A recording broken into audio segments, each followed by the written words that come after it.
பிரியமானவர்களே, இயேசு கிறிஸ்துவின் இணையற்ற நாமத்தில் உங்களை வாழ்த்துகிறேன். இந்த மன்னாற்றுடைய டெய்லி பாட்காஸ்டை கேட்கிற உங்கள் ஒவ்வொருவரையும் கர்த்தர் ஆசீர்வதிப்பாராக.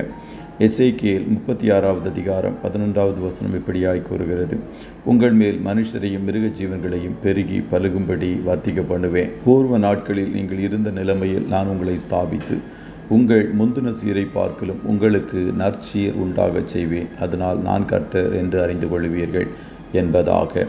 உங்கள் முந்தின சீரை பார்க்கலும் நற்சீர் உண்டாகச் செய்வேன். I will do better to you than at your beginnings என்ற தலைப்பின் கீழ் இன்றைய மன்னாவை தியானிக்கப் போகிறோம். தேவன் உங்கள் துவக்கத்தை பார்க்கலும் முடிவை சம்பூரணமாய் முடிய பண்ணுகிறவர். நீங்கள் தாழ்வில் உங்கள் வாழ்க்கையை துவங்கி இருக்கலாம், ஆனால் உங்கள் முடிவு ஆசீர்வாதமாய் காணப்படும். சாலமோன் ராஜா கட்டின முந்தின ஆலயம் மிகவும் பிரமாண்டமாக கட்டப்பட்டது.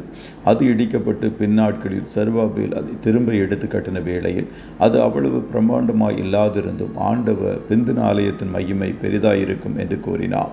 கானாவூர் கல்யாண வீட்டில் முந்தின ரசத்தை ருசி பார்த்த பந்தி விசாரிப்புக்காரன் பின்பு பிந்தைய ரசத்தையும் ருசி பார்த்து அது அதிக சுவையுள்ளது என்பதை கண்டறிந்து மணவாளனிடம் நல்ல ரசத்தை இதுவரைக்கும் வைத்திருந்தீரே என்று கூறினார்.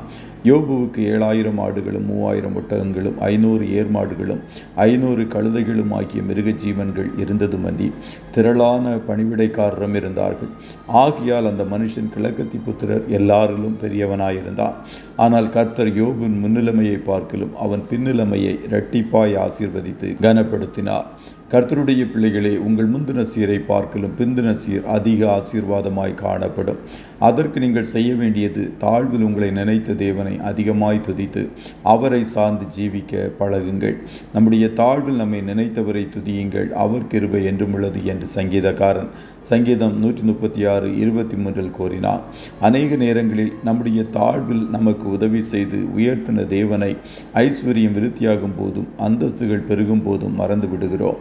ஐஸ்வர்யத்தையும் நன்மையையும் தருகிற ஆண்டவரை மறந்து அவர் கொடுத்த ஆசீர்வாதங்கள் மேல் கண்களை பதியவிட்டு திசை மாறுகிறோம். கழுதைகளை தேடிப்போன சவுலை இஸ்ரவேல் கோத்திரங்களிலே சிறிதான பென்யமின் கோத்திரத்தை சேர்ந்தவனை, பென்யமின் கோத்திரத்து குடும்பங்களிலெல்லாம் அற்பமான குடும்பத்தை சேர்ந்தவனை கர்த்தர் கிருபையாய் தன்னுடைய ஜனங்களின் மேல் முதல் ராஜாவாக காணப்படும்படிக்கு தெரிந்தெடுத்து உயர்த்தினார். நாட்கள் சென்றபோது அவனுடைய கண்கள் ஐஸ்வர்யங்கள் மேலும் ஜனங்கள் மேலும் பதிந்தது. ஆகையால் அவனுடைய முடிவில் ஆசீர்வாதமும் நற்சீரும் காணப்படவில்லை.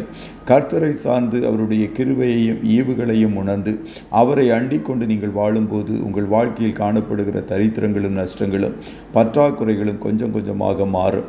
உங்கள் மாறாக்கள் மதுரமாக மாறும். உங்கள் குறைவுகள் நிறைவாக மாறும். உங்கள் பின்னிலைமை நற்சீர் பொருந்தியதும் ஆசீர்வதிக்கப்பட்டதுமாய் மாறும். கர்த்ததாமே உங்கள் ஒவ்வொருவரையும் ஆசீர்வதிப்பாராக. ஜெபம் செய்வோமா. நல்ல தகப்பனே, உம்மை நன்றியோடு துதிக்கிறோம். இந்த மன்னாற்றுடைய இந்த டெய்லி பாட்காஸ்டை கேட்கிற உடைய பிள்ளைகள் ஒவ்வொருவரையும் கர்த்தர் ஆசீர்வதிப்பீராக.